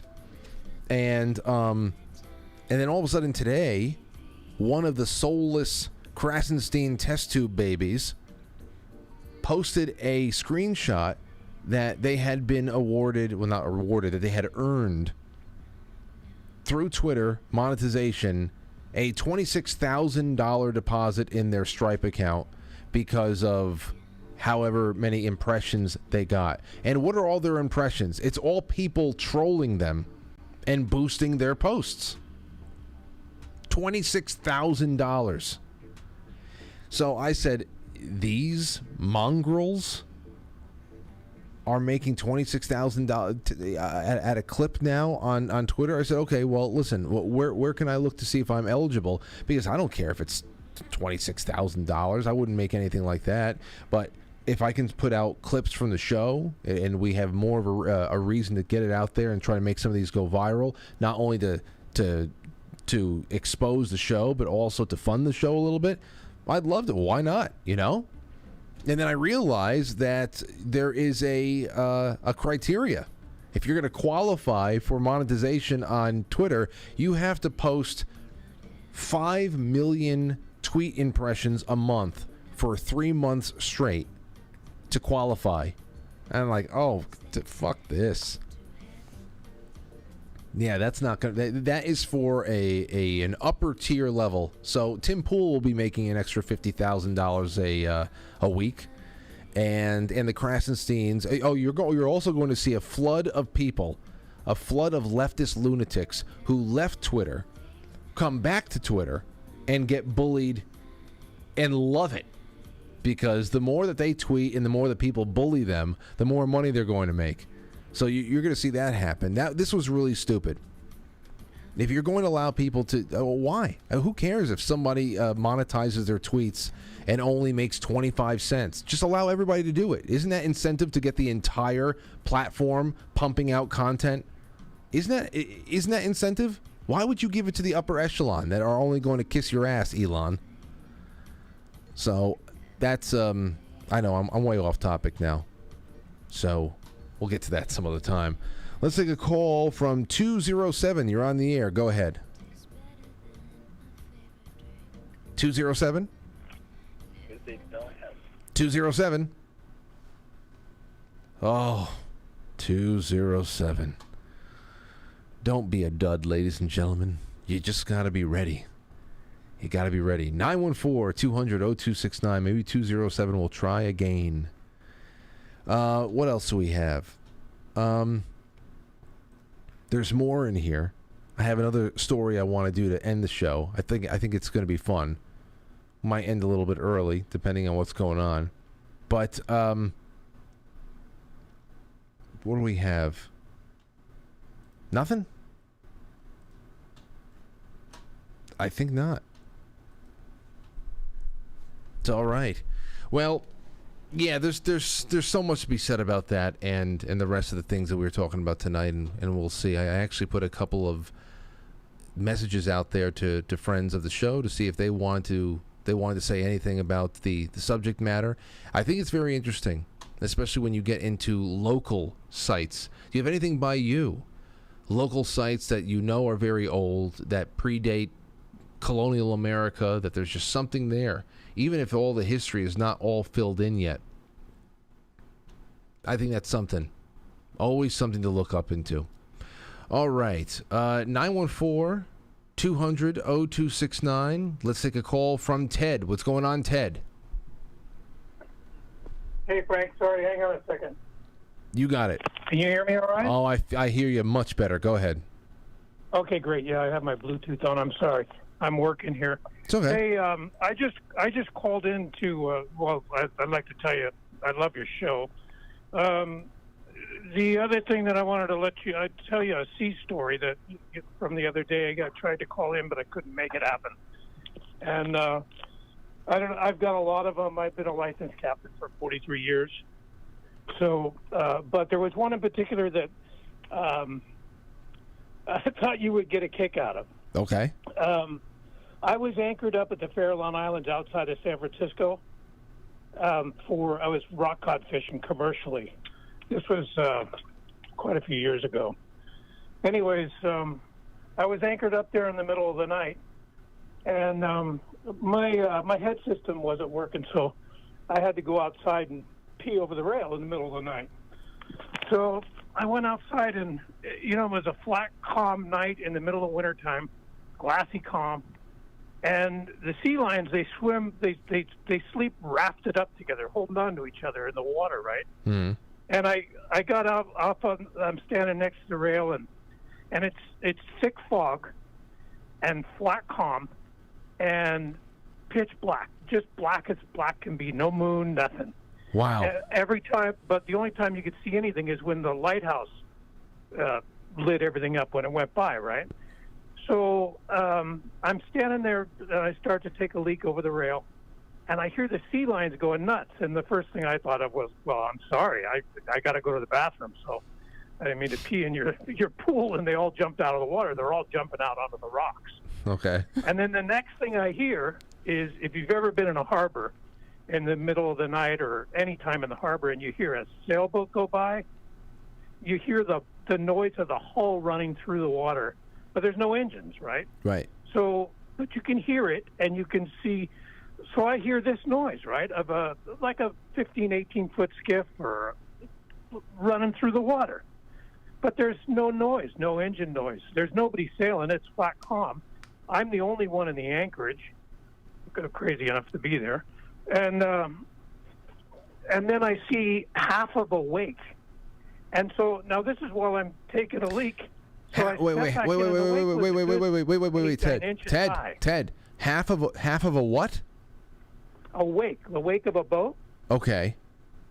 So it was a shark, Frank. It was a great white shark swimming on the surface, going after the sea lions. Oh, I was waiting. Ted, I didn't even consider shark. I thought you were going to tell me it was a ghost ship, because obviously if it's a still night, you don't have any wind to pull a sailboat, so you would need a motor. And so I was like, okay, so where is Ted going with this one? But a shark, whoa! And you heard it. So that's what they were. That's what the sea lions were scared about. That's what they were freaking out about. It jumping out of the water was this shark, right? And it was close to the boat because I could see the beginning of the V, like where a bow goes in the water with a wake. And looking at the wake, it was a good 6-8 inches high, the wake. So it was a big, big shark. And I just stepped back in and peed all over the deck. I mean, wow. You know, and again, how far away were you from the shoreline? Because you were in sight of the lighthouse, so you weren't, you know. Yeah, no, I was close to the rocks there. We were, I don't know, maybe 100 yards from the rocks at the Farallon Islands outside of San Francisco. Still, Ted, you know, just the setting alone, to know that it's a moonless night with the fog and the still, and you're just out there on the water, and you don't know what the hell's beneath you. It's just incredible.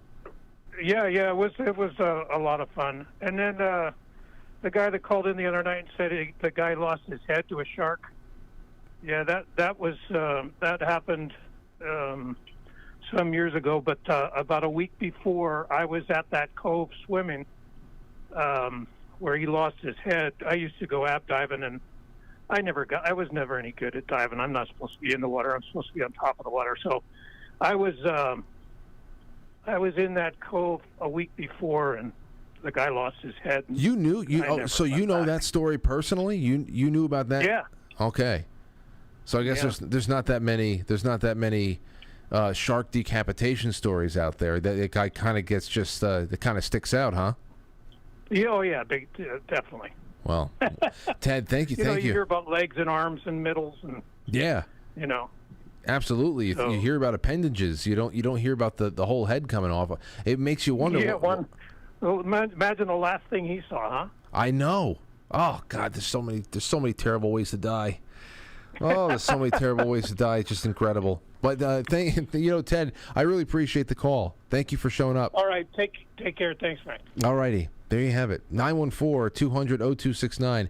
We got an end of the week ocean story. How would you like to hang out on that boat with those sharks just floating around? I don't know. Makes me feel weird. All right, let's take Albert in. What's going on, Albert, over there on the Gilded? That's awesome. I'm going to chill and listen, let you get back to your thing, dude. Why? Oh, is that you? It's me. It's Frank. Oh, you think you're talking to Cave Toad? Yeah, I was just talking to him for a second because I'm like trying, doing my best. Is that Tom Petty I hear playing in the background? No? What do you mean? I thought I heard the Refugee song by Tom Petty because now I'm going to be a Twitch refugee. Oh. So you know I got that going for me. You know what, Albert? You know what? What? I'll just, starting next week, I'll just let Twitch keep going. And the day that everybody realizes, quite frankly, is no longer on Twitch, then whatever. Dude, you ain't got to do all that. I mean, we all know what's going on. I mean, the thing is I understand you don't want to lose the thing. I'm just, can I piss and moan for a second? I have to do something. I have to click on a new fucking icon all of a sudden.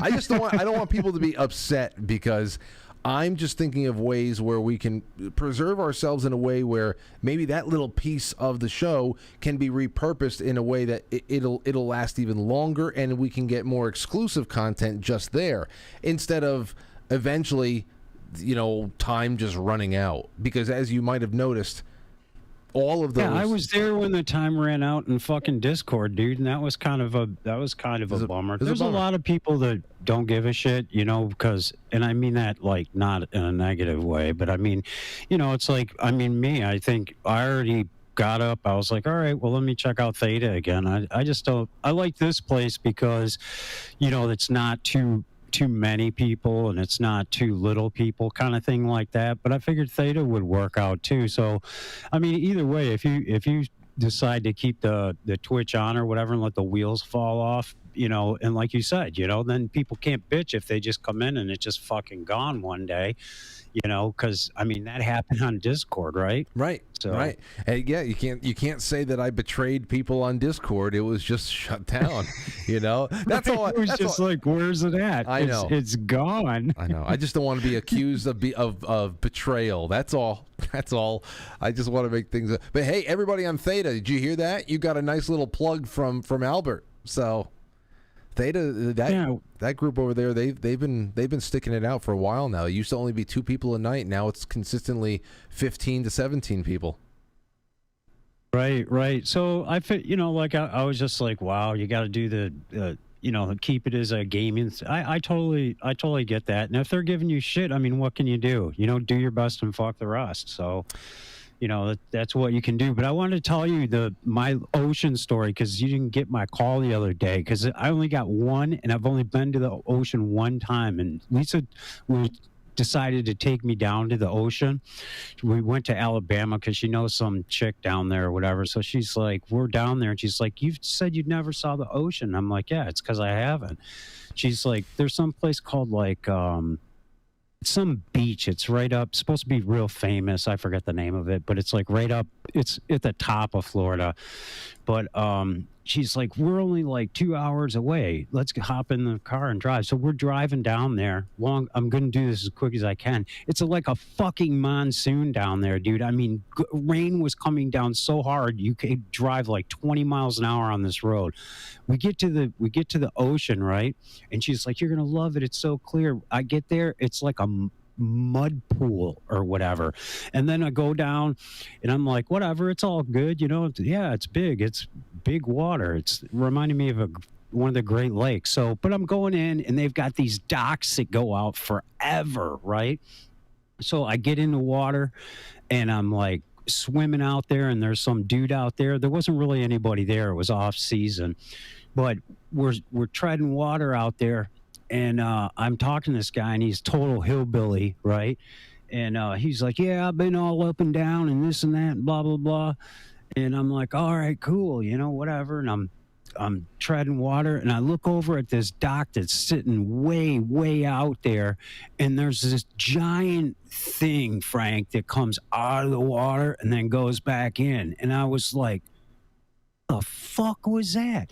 And this dude is like treading water with his like wife over a little ways, and he's seen it too. And I'm like, the fuck was that? And he goes, I don't know. And I'm like, you don't know? I'm like, you just sat here, telling me you know all about the ocean. And he's like, I ain't never seen that. And he starts yelling at his wife or whatever, his girlfriend, in this like hillbilly Spanish, and they start swimming like crazy off, right? So I'm freaked out, and I'm like, I start swimming, really fast in towards the shore because I don't know what the fuck it is. And then I'm like swimming for a second, and I look back at the dock, and I looked how far I had to go back up, and I'm like, man, screw this. I'm like, if that thing wants me by the time I get to the shore, I'm done. I'm done now. Yeah, so well, I just relaxed and chilled out. And get to my ocean story. That's it. You just surrendered to the ocean and whatever foul beast lived beneath the surface. All right. I know, right? That's it. Thank you. All right, Albert. Thank you for that one. All right, man. Hey, you have a great night, and I'll see you on whatever platform, man. I love you, brother. Have a great evening. Love you too. Have a good one. Albert goes to the beach. Where's the always sunny theme? Where's the always sunny theme? Albert goes to the beach.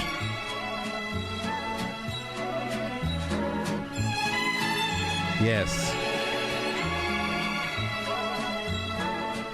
Went out to the water. All right, so that's a little what I have for you. Let's take one more call, and then I have something else that I like to do to end with tonight. 718, you're on the air. What's going on, local? Frank? Hey. Hey, how you doing? It's Jay. Jay, what's going on, Jay? Not too much, man. Have you ever heard, I'm sure you have, of Saturn theory? Of what?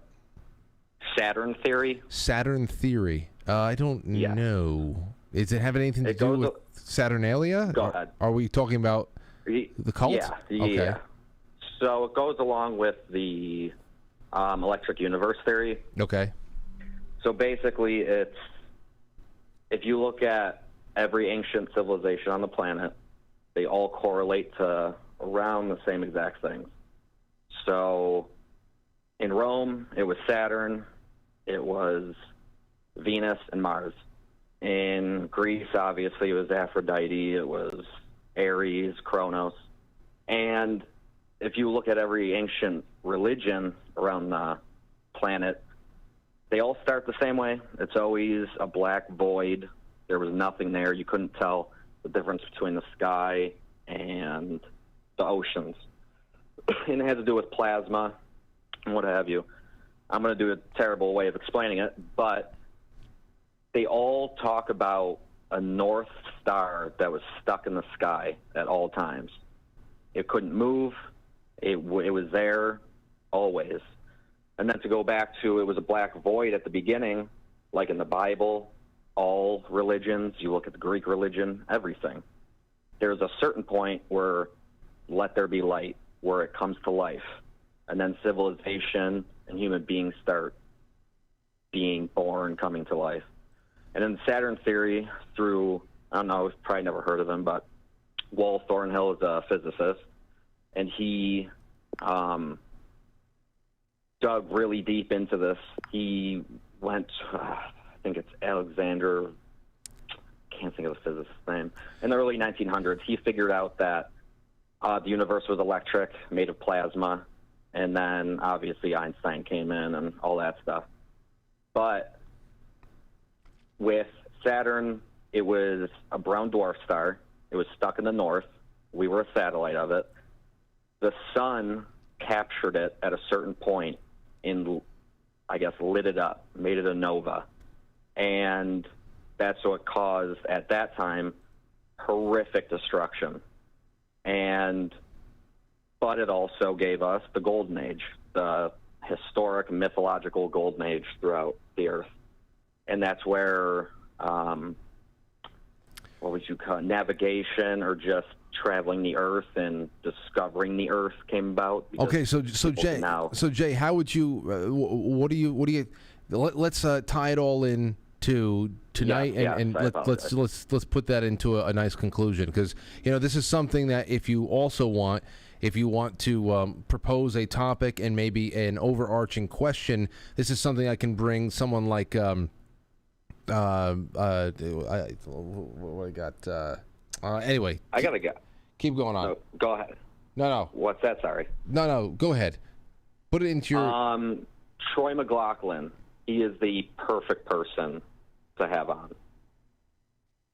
I was thinking somebody along the lines of Ryan Gable too. It's been a while since he's been on too, and he's the one that I've never heard of him, but yeah. He's the one that we did our first dive into the cult of Saturn and all of that. So right, okay. I'd like to get him back on too. I was talking to him over the weekend, and if you want, now, like I said, if you can please just tie this into a really brief conclusion, and then after the show, email me with a topic idea and maybe an overarching question that you want to pose to the audience, and I'll take that into an advisement when I talk to someone like Ryan when we are figuring out topics for the future. Awesome. So in conclusion, Saturn was the star. It came to life. It got ripped away. It got captured by the sun. And that's what caused the end of days, the horrific end of the world at that time. Mountains were getting ripped out of the ground, created the Grand Canyon through lightning strikes, and the scar on Mars was created from it. And then that's where you get all the Masonic symbolism that was passed down through the ages, like every single thing you can think of. And then all the carvings throughout the planet of ancient civilizations ended Atlantis, ended the global civilization, and then we had to rebuild. So basically, that's about it. I mean, obviously way more, but can't take up too much time. So another I like varied creation and destruction myths. I really do. Right. And I think that'll be a good addendum to some other stuff we already did with Saturn. And maybe that's the first person I get in touch with is Ryan Gable. And make sure you email me, Jay, and thank you for the call. And that's all we have for tonight, ladies and gentlemen. I have a little something extra I was going to do, but I can save that for next week. We have another Jay opening up the week with us next on Monday the 17th, and that's Jay Gulanello. I think it'll be a good night. There's so many interesting topics that we have yet to do. It's been a while since he's been on. A lot of great updates and things like that. Let me make sure that I don't miss out on anything that people have said on the Super Chats. Cave Toad again says, it's the perfect example of why arguing with an idiot is wrong. I'm trying to figure out the bingo card. Check out how Tube and Randall Carlson's channel. Great guest. YouTube? HowTube? I don't know what this is all about. And thank you, Bacon Slut, for a couple of cookies that came in on QuiteFrankly.tv. It is Throwback Thursday, so be on the lookout. Get over to QuiteFrankly.tv, and the nightly after-hours programming is about to begin. Thank you to everybody on Rumble. It's been great to have you with me. There's one more Super Chat Rumble rant that came in. Fredo says, great guest and interview. Good to enjoy some content that isn't all about this clown world we live in. Too much of that these days. Enjoy the long weekend, Frank. Well, Fredo, you are going to be very happy to know that we're going to be doing a lot more of this. It's how the shows always began, and we have to come back into these things because the world is changing. The paradigms are shifting. There's only so many ways that we can reiterate and say the same things and draw the same conclusions about why things are so crazy. There's a lot of people out there who are overdosing on things that we've been talking about for a long time right now, discovering it for the first time, and I guess they just have to go through that. So they have to go through that on their own term. But I can't keep trying to catch waves of attention of people by doing the same thing over and over again. So I really enjoyed things like this. As you see in the grab bag, there's always ways to keep up with the Joneses, crack a few jokes. There's always going to be nights, current event nights, but this is really where it's at. This is where I feel most stimulated. I hope you felt stimulated tonight as well. Jenna from South Carolina says, hey, Frank, I'm moving my youngest son, 19, to Montana in 2 weeks. We're driving cross-country on a 5-day trek to see the sights and making memories. Our last stop will be Mount Rushmore. It's bittersweet because he's the last one to leave the nest. Oh, well, just enjoy it. Don't think about any of that stuff. The nest is one thing, but all that matters is the car. Just drive safe and enjoy your time together. That's what we have. Over the weekend, we're going to have plenty of great things lined up for you on the website, on the network. I'm also going to be there on Sunday to say hello to everybody before I take off. We're going to do an early unlisted stream for all of you monthly subscribers. I hope that many of you sign up for as little as $2 a month through QuiteFrankly.tv and other options there. You can support the show and really contribute to the monthly budgeted bottom line. And I'd love to welcome more of you on. Even 10% of the audience sponsoring us at various levels would make an earth-shattering difference. And the way that we can employ people and really expand the operation, it'll be a little bit less of a shoestring kind of a thing going on. And I can't wait until we cross through that threshold. It's going to be a wonderful day. It is still. Every day is wonderful. And thank you guys for spending time with me. I'll see you on Monday the 17th. Enjoy your weekend, and we will talk soon. Did I set up my outro? Did I? No. No, I didn't do that. I did now. Goodbye. I'll catch you on the flip side.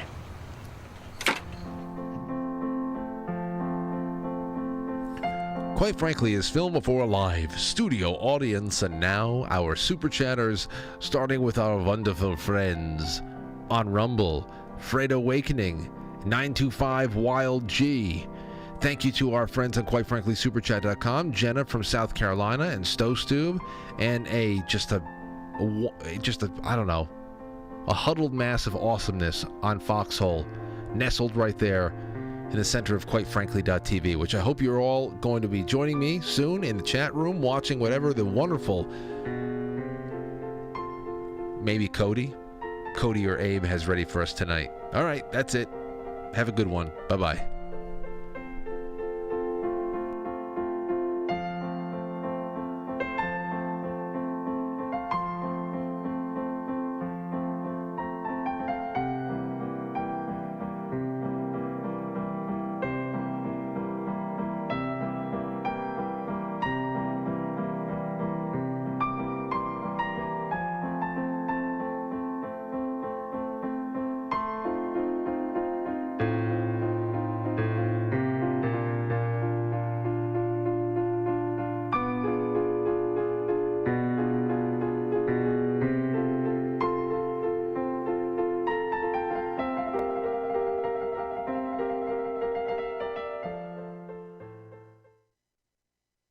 Just a little bit of a reminder, a word to the wise, if you will.